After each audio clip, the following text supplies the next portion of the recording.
Hello students, welcome to my channel. मेरा नाम है मोनिका। आज से हम भारतीय राज्य व्यवस्था या जिसे बोलते हैं इंडियन पॉलिटी की एक सीरीज़ स्टार्ट करने जा रहे हैं, जिसमें कि हम जो आपके वनडे एग्ज़ाम होते हैं, ठीक है, उनके जितने भी इम्पोर्टेंट क्वेश्चन आपके इंडियन पॉलिटी के अब तक एग्ज़ाम में पूछे गए हैं, ठीक है, हम वो सारे क्वेश्चन इस सीरीज़ में कवर करेंगे। सो मेनली ये जो सीरीज़ है वो हम दिल्ली पुलिस कांस्टेबल का जो रिक्रूटमेंट जो एग्ज़ाम है उसके लिए कर रहे हैं। ये एग्ज़ाम आप लोगों को मालूम होगा कि एसएससी के द्वारा कराया जा रहा है। सो यहाँ हम एसएससी ने अपनी जो डिफरेंट डिफरेंट जितने भी एग्ज़ाम्स वो कराते हैं, उनमें जो इंडियन पॉलिटी के क्वेश्चंस किए दिए हैं, उन सारे क्वेश्चंस को यहाँ कवर करेंगे। या तो दिल्ली पुलिस का एग्ज़ाम है या फिर कोई भी अदर स्टेट का है, यूपी पुलिस का है या कोई भी वनडे एग्ज़ाम है। उसके लिए सारे जो भी क्वेश्चन है इंडियन पॉलिटी के, भारतीय राज्य व्यवस्था के, ये सारे इंपॉर्टेंट क्वेश्चन इस सीरीज़ में हम कवर करेंगे, ठीक है। अगर आप लोगों ने सिलेबस देखा हो, जो दिल्ली पुलिस कांस्टेबल का है, उसमें 100 में से 50 क्वेश्चंस जो हैं वो आपके जीके एंड करंट अफेयर्स से हैं, ठीक है। दैट मीन्स आपका बहुत बड़ा 50 क्वेश्चंस आने का मतलब है बहुत बड़ा पार्ट आप अगर जो करंट अफेयर एंड जीके को प्रिपेयर करते हैं वहाँ से कवर हो जाएगा। इस पोर्शन को करने का एक सबसे बड़ा बेनिफिट ये भी होता है कि ये क्वेश्चंस या तो आपको आते हैं या आपको नहीं आते हैं। दैट मीन्स ये क्वेश्चंस टाइम कंज्यूमिंग नहीं होते हैं, ठीक है। तो आप बहुत कम टाइम में ज़्यादा से ज़्यादा क्वेश्चंस कर सकते हैं ये वाले। एंड बाकी का जो आपका टाइम बचता है उसमें आप अपना रीजनिंग, अपने कंप्यूटर के क्वेश्चंस या फिर अपने जो मैथ्स के क्वेश्चन होते हैं वो वाला पोर्शन कवर कर लेंगे। इसलिए आपको ये वाला पोर्शन अपना स्ट्रॉन्ग करना है, ठीक है। मीन्स आपको जीके जितनी ज़्यादा आप अच्छे से कर सके, जितनी स्ट्रॉन्ग कर सके, तो आपको ये एग्ज़ाम या इसके अलावा भी काफ़ी जितने भी आप वनडे एग्ज़ाम दे रहे हैं उन सब में हेल्पफुल होगा ये सारा पोर्शन आपका, ठीक है। यहाँ पर मैं आज जो स्टार्ट कर रही हूँ इस सीरीज़ में हम कोशिश करेंगे कि जितने भी क्वेश्चन हैं वो टॉपिक वाइज ही लें, ठीक है। टॉपिक, क्योंकि उस टॉपिक से जितने भी क्वेश्चंस कहीं भी एसएससी ने पूछे हैं, हम वो अगर साथ में करेंगे तो हमारे उस टॉपिक से सारे क्वेश्चंस कवर हो जाते हैं। हम थोड़ा कन्फ्यूज़न कम होता है कि एक क्वेश्चन हमने अदर टॉपिक से ले लिया या हमने एक क्वेश्चन अदर टॉपिक से ले लिया। तो पहले तो हम थोड़ा सा समझने की कोशिश करेंगे। यहाँ पर ये जो क्वेश्चंस मैंने आज कवर कर रही हूँ वो ऑनलाइन जो एग्ज़ाम एसएससी ने कराया 2016 से लेकर 18 तक, उसमें जो क्वेश्चंस पूछे गए हैं, इन क्वेश्चंस को करके हम थोड़ा सा पैटर्न को समझने की कोशिश करेंगे, ठीक है, कि किस टाइप की वो मतलब उसने किस किस पैटर्न पे क्वेश्चन पूछ रहे हैं वो। इसके बाद हम जो नेक्स्ट जो सीरीज़ में नेक्स्ट वीडियोस डालेंगे उसमें हम टॉपिक वाइज लेंगे, तो वहाँ से हमें समझ में आ जाएगा। जब मैं आपको क्वेश्चंस कराऊंगी साथ में मैं आपको इतने एक्सप्लेनेशन दूंगी कि आपको क्वेश्चंस समझ में आ सके, कि उसका थोड़ा सा बैकग्राउंड लेके चलेंगे। बिकॉज वनडे एग्जाम में आपको बहुत ज़्यादा डीप में, कि आप अगर इंडियन पॉलिटी या राज्य व्यवस्था पढ़ रहे हैं तो आपको लक्ष्मीकांत पढ़ने की जरूरत नहीं है, जो कि एक फुल पूरा सारा सिलेबस कवर करती है, बट आपके पास उतना टाइम भी नहीं है, ठीक है। बट कोई क्वेश्चन आए तो आपको उसका थोड़ा बैकग्राउंड मालूम होना चाहिए, आपको वो क्वेश्चन रटना ना पड़े, मगअप ना करना पड़े। आपको वो क्वेश्चन अगर देख रहे हो तो आपको थोड़ा सा उसके बारे में पता हो, तो आप उस क्वेश्चन को दोबारा भी वो कहीं पूछा जाए तो आपको समझ में रहेगा, याद में रहेगा वो, ठीक है। किसी क्वेश्चन को हम रटते हैं तो वो फिर हम भूल सकते हैं, बट अगर हम उस क्वेश्चन का थोड़ा सा बैकग्राउंड हमें पता होगा तो हम आगे चल के उस क्वेश्चन को कभी भी वो सामने आएगा तो हम उसका आंसर दे सकते हैं, ठीक है। तो चलिए आज का जो वीडियो है वो स्टार्ट करते हैं, और इसमें हम देखेंगे ऑनलाइन जो एसएससी ने एग्ज़ाम कराया 2016 से लेकर 18 तक, उसमें जो भी क्वेश्चंस पूछे गए हैं वो क्वेश्चंस देखेंगे एंड समझने की कोशिश करेंगे कि 2-3 साल में पीछे एसएससी ने किस टाइप के क्वेश्चंस पूछे हैं, ठीक है। चलिए आज स्टार्ट करते हैं आज की इस वीडियो को। आप वीडियो को कंप्लीट देखिएगा। अगर वीडियो आपको अच्छी लगे तो वीडियो को लाइक ज़रूर कीजिएगा। एंड इस सीरीज़ को कंटिन्यू करने के लिए मीन्स आप अगर ये वाला जीके जीएस का पोर्शन आप अच्छे से पढ़ना चाहते हैं, आप चैनल को सब्सक्राइब कर सकते हैं, जिससे कि जो आने वाली वीडियोज़ होंगी इस सीरीज़ की उनके नोटिफिकेशन आपको मिल जाएगा, ठीक है। तो चलिए स्टार्ट करते हैं इस वीडियो को। इस वीडियो में कुछ कुछ क्वेश्चन डिफरेंट डिफरेंट फील्ड से हो सकते हैं, बट यहाँ थोड़ा सा हम पैटर्न समझने की वजह से हमने इसे आज यहाँ से स्टार्ट कर रहे हैं, ठीक है। अगर यहाँ समझे फर्स्ट क्वेश्चन को, फर्स्ट क्वेश्चन था भारतीय संविधान के 22 भागों में से जो संविधान के गठन के समय थे उनमें से हटाया गया एकमात्र भाग इनमें से कौन सा है। देखो, भारतीय संविधान जो बनाया गया था जब हमारा देश आज़ाद हुआ था 1947 में, एक भारतीय संविधान सभा बनाई गई थी। भारतीय संविधान सभा का काम क्या था कि जब देश आज़ाद हो जाए तो उस देश में हमारा क्या संविधान होना चाहिए। तो भारत के लिए एक संविधान बनाने के लिए भारतीय संविधान सभा बनाई गई, जिसका काम था एक स्वतंत्र भारत के लिए संविधान बनाना। ठीक है। तो जब वो संविधान पूरा हमारा बनकर तैयार हुआ था, जिसमें कि सारे रूल्स एंड रेगुलेशंस हमारे देश में जो जो होने चाहिए वो उसमें लिखित फॉर्म में हैं। तो संविधान जब बनाया गया तो उसमें टोटल 22 भागों में उसे डिवाइड किया गया था। तो संविधान जब बना था उस टाइम पे टोटल 22 भाग थे, एंड 22 में से फिर एकमात्र एक भाग जो है वो हटा दिया गया था। वो कौन सा भाग था? भाग नंबर 7। ये एसएससी के द्वारा क्वेश्चन पूछा गया है। बट आगे जब मैं जब सारे डीप हम पढ़ेंगे इस टॉपिक को कि कौन कौन से संविधान के भाग थे, वहाँ पे दोबारा इस क्वेश्चन को देखेंगे। ठीक है। बट ये क्वेश्चन यहाँ पे पूछा गया था, इसलिए मैंने यहाँ पे कवर किया है। आगे टॉपिक वाइज में भी इन क्वेश्चंस को हम दोबारा से कवर कर लेंगे। नेक्स्ट क्वेश्चन क्या पूछा गया है? भारतीय संविधान सब व्यक्तियों को मानता है। सो आंसर इज समान। भारतीय संविधान के अंदर देश का हर एक व्यक्ति, भले वो गरीब हो या वो अमीर हो, वो पढ़ा लिखा हो या पढ़ा लिखा नहीं हो, वो सबको एक समान मानता है। संविधान में सबके लिए सेम रूल है। ठीक है। नेक्स्ट क्वेश्चन क्या पूछा गया है एसएससी में? विश्व का सबसे विस्तृत लिखित संविधान किस देश का है? एक सबसे समझने की कोशिश करनी है यहाँ पे लिखित। भारत का जो संविधान है वो लिखित फॉर्म में है। ठीक है। कुछ कंट्रीज़ ऐसी भी हैं जिनमें जो संविधान उनका है वो लिखित फॉर्म में भी नहीं है। तो अगर पूरी दुनिया का सबसे विस्तृत मीन सबसे बड़ा जो संविधान है वो भारत का है लिखित फॉर्म में। ठीक है। यहाँ पे जो नंबर ऑफ़ आर्टिकल्स हैं वो विश्व में किसी भी देश के इतने आर्टिकल्स नहीं हैं। ठीक है। तो भारत का संविधान पूरी दुनिया का सबसे विस्तृत लिखित संविधान है। ठीक है।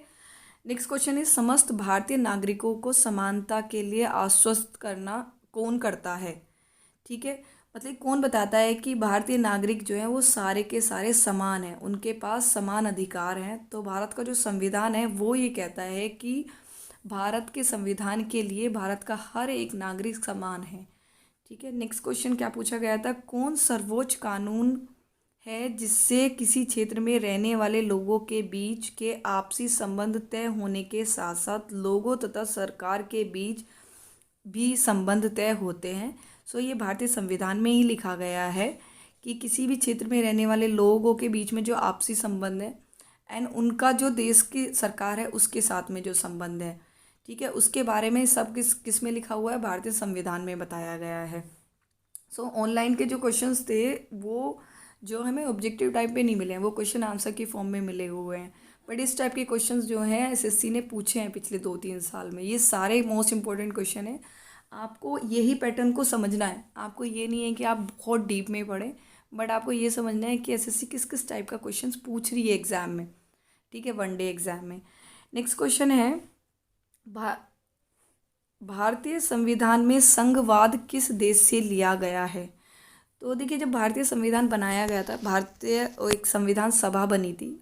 संविधान सभा 1946 में बनी थी, देश आज़ाद होने से 1 साल पहले, जब निर्णय लिया जा चुका था कि अब देश को आज़ाद कर दिया जाएगा। देश के लिए एक संविधान बनाना ज़रूरी था, जो रूल्स एंड रेगुलेशंस देश में लागू करने हैं। ठीक है, तो उसके लिए एक संविधान सभा बनाई गई। उन संविधान सभा ने क्या करा कि जब पूरा देश बनाया, पूरा संविधान बनाया, तो उस संविधान में कौन कौन से चीज़ें रखनी है, कौन कौन से आइडिया या कौन कौन से नियम हमने अलग अलग देशों के जो संविधान है उनको देखा। जिन्होंने बनाया था संविधान सभा के जो लोग थे, उन्होंने अदर जो कंट्रीज़ थे उनके सबके संविधान से कुछ कुछ प्रेरणा ली एंड वो सारी चीज़ें मर्ज करके अपना संविधान बनाया। ठीक है, तो ये क्वेश्चन में ये पूछा गया भारतीय संविधान में जो संघवाद है, संघवाद का मतलब क्या है कि भारत जो है, भारत पूरा जो देश है वो अदर मतलब काफ़ी सारे स्टेट्स हैं हमारे देश में, उन सबको मिला के हमारा देश बना है, इसे बोलते हैं संघवाद। ठीक है, सारे जो स्टेट हैं यानी ये हमारे प्रदेश हैं, वो जो हैं हमारे देश का हिस्सा हैं। ठीक है, इन प्रदेश को मिला के भारत बना हुआ है। ये संघवाद का जो संघवाद है, ये कौन से देश से इसकी प्रेरणा ली गई थी? ये कनाडा से ली गई थी। कनाडा में भी जो है संघवाद चलता है। वहाँ पर जो मेन जो कनाडा की सरकार है, जो केंद्र की सरकार है, वो वहाँ के जो वहाँ के प्रदेश हैं उनसे मिलके बनी हुई है। ठीक है, वही हमारे यहाँ लागू होता है। जो हमारे यहाँ टोटल स्टेट हैं, सारे प्रदेश हैं, उनसे मिलकर ही हमारा पूरा केंद्र सरकार बनी हुई है। ये वाला जो प्रेरणा थी वो कहाँ से ली गई थी? कनाडा से ली गई थी। ठीक है, ऐसे अब आगे जब ये टॉपिक आएगा वहाँ पर हम समझने की कोशिश करेंगे संघवाद क्या होता है, या किस किस कंट्री से हमने क्या क्या लिया था अपना जो संविधान बनाने के लिए। एक क्वेश्चन ये भी पूछा गया है, नेक्स्ट क्वेश्चन, भारतीय संविधान किस तिथि को लागू हुआ है? सो ये हिंदी वाली तिथि पूछी गई थी, कहीं एसएससी के किसी एग्जाम में पूछी गई है ये। मार्ग शीर्ष शुक्ल सप्तमी संवत 2006 विक्रमी संवत को ये ली गई, इस तिथि को ये लागू करा गया था। वैसे जो ये 26 जनवरी 1950 को, वैसे जो इसमें देखा जाए तो, वरना ये हिंदी में जो इसकी संवत है ये 2006 विक्रमी संवत में स्टार्ट किया गया था।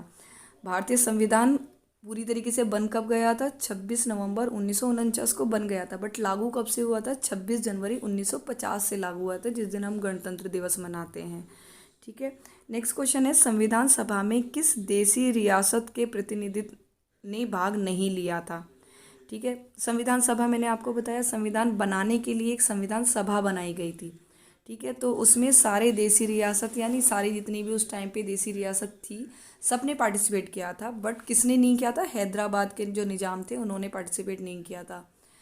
नेक्स्ट क्वेश्चन इज, अध्यक्षात्मक शासन का उदय सर्वप्रथम किस देश में हुआ? ठीक है, ये आंसर है संयुक्त राज्य अमेरिका। मीन्स सबसे पहले अध्यक्षात्मक शासन वहीं पर स्टार्ट हुआ था। अध्यक्षात्मक शासन का मतलब क्या होता है कि पूरे देश का एक अध्यक्ष होता है, जैसे वहाँ पे ट्रम्प है इस टाइम पे अमेरिका में। मीन्स वहाँ का जो राष्ट्रपति है वो ही वहाँ का सबसे बड़ा अधिकारी होता है।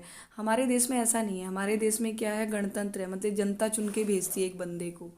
ठीक है, जैसे हमारे प्रधानमंत्री को, बट वहाँ पर मतलब जो हमारे प्रधानमंत्री हमारे अध्यक्ष के रूप में काम करते हैं, बट वहाँ पे क्या करते हैं, राष्ट्रपति करते हैं, राष्ट्रपति वहाँ के अध्यक्ष हैं। ठीक है, तो संयुक्त राज्य अमेरिका में सबसे पहले क्या हुआ था, अध्यक्षात्मक शासन का स्टार्टिंग हुई थी, उदय हुआ था। नेक्स्ट क्वेश्चन इज, भारत के संविधान में भारत को किस रूप में वर्णित किया गया है? तो भारत का जो संविधान है उसमें बताया गया है कि भारत जो है एक राज्यों का संघ है। मीन्स राज्यों को मिलाकर बना है पूरा भारत। ठीक है, यानी जो राज्य हैं वो भारत के अंग हैं। भारत जो है राज्यों से मिलकर बना हुआ है, राज्यों का संघ है। नेक्स्ट क्वेश्चन इस, संविधान के अंतर्गत भारतीय लोकतंत्र के आदर्शों को हम कहाँ देख सकते हैं? ठीक है, संविधान के अंतर्गत यानी संविधान के अंदर भारतीय लोकतंत्र के आदर्श, तो जब पूरा संविधान है उसके अंदर स्टार्टिंग में एक प्रस्तावना दी गई है। तो प्रस्तावना में बताया गया है कि भारतीय लोकतंत्र के आदर्शों के बारे में बताया गया है। ठीक है, भारतीय लोकतंत्र मीन्स भारत में जो लोकतंत्र मीन्स लोगों का, जो जनता का तंत्र है, ये जनता के द्वारा चुनी हुई सरकार यहाँ पे चुनी जाती है। सो वो जो भारतीय लोकतंत्र के जितने भी आदर्श हैं वो पूरा संविधान जब आप देखते हैं उसमें स्टार्टिंग में प्रस्तावना दी गई है। प्रस्तावना के अंदर भारतीय लोकतंत्र के आदर्शों के बारे में बताया गया है। नेक्स्ट क्वेश्चन इज, भारत की संविधान सभा गठित करने का आधार क्या था? मैं दोबारा से बता देती हूँ आपको, भारत की संविधान सभा क्यों गठित की गई थी भारत का संविधान बनाने के लिए। वो 1946 में जो है संविधान सभा बनाई गई थी।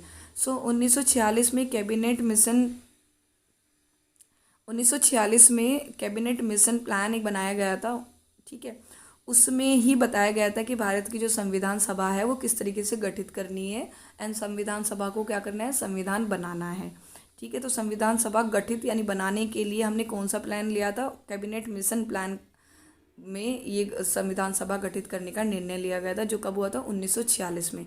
ठीक है, फिर उसके बाद संविधान सभा गठित की एंड संविधान सभा ने क्या करा, एक संविधान बनाया था। ठीक है, नेक्स्ट क्वेश्चन है, भारत का संविधान किस प्रकार का है? तो आंसर इज नम्य और अनम्य। नम्य का मतलब नम्र।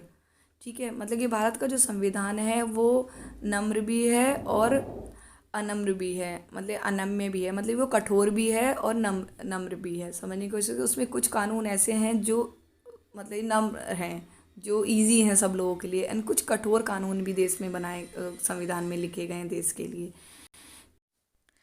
आगे के जो क्वेश्चंस हैं वो हम नेक्स्ट वीडियो में कवर करेंगे, अदरवाइज़ वीडियो बहुत लंबी हो जाएगी। ठीक है, सो अगर आपको वीडियो अच्छी लगी है तो प्लीज़ वीडियो को लाइक ज़रूर कीजिएगा, एंड आप चाहें तो चैनल को सब्सक्राइब भी कर सकते हैं। साथ में जो बेल आइकन है उसे प्रेस करना मत भूलिएगा। मैं जैसे ही नेक्स्ट वीडियो अपलोड करूँगी सीरीज़ की, उसके नोटिफिकेशन आपको तभी मिल पाएंगे। ठीक है, अगर आपको वीडियो अच्छी लगती है तो प्लीज़ वीडियो को शेयर भी कर दिया कीजिए। आप व्हाट्सएप का आपका जो भी ग्रुप है या फिर फेसबुक का है या टेलीग्राम का कोई भी जो आपने ग्रुप ज्वाइन किया हुआ है, वहाँ पे आप इस वीडियो को शेयर भी कर सकते हैं। साथ में जो मेरा टेलीग्राम का ग्रुप है, मैं उसका लिंक आपको डिस्क्रिप्शन में दे दूँगी, चाहे तो आप वो भी ज्वाइन कर सकते हैं। वहाँ पर आपको करंट अफेयर जीके के क्विज़ेस चल रहे हैं जो कि आपकी प्रिपरेशन को बूस्टअप करेंगे। तो चलिए मिलते हैं अब नेक्स्ट वीडियो में, तब तक के लिए टेक केयर, बाय बाय।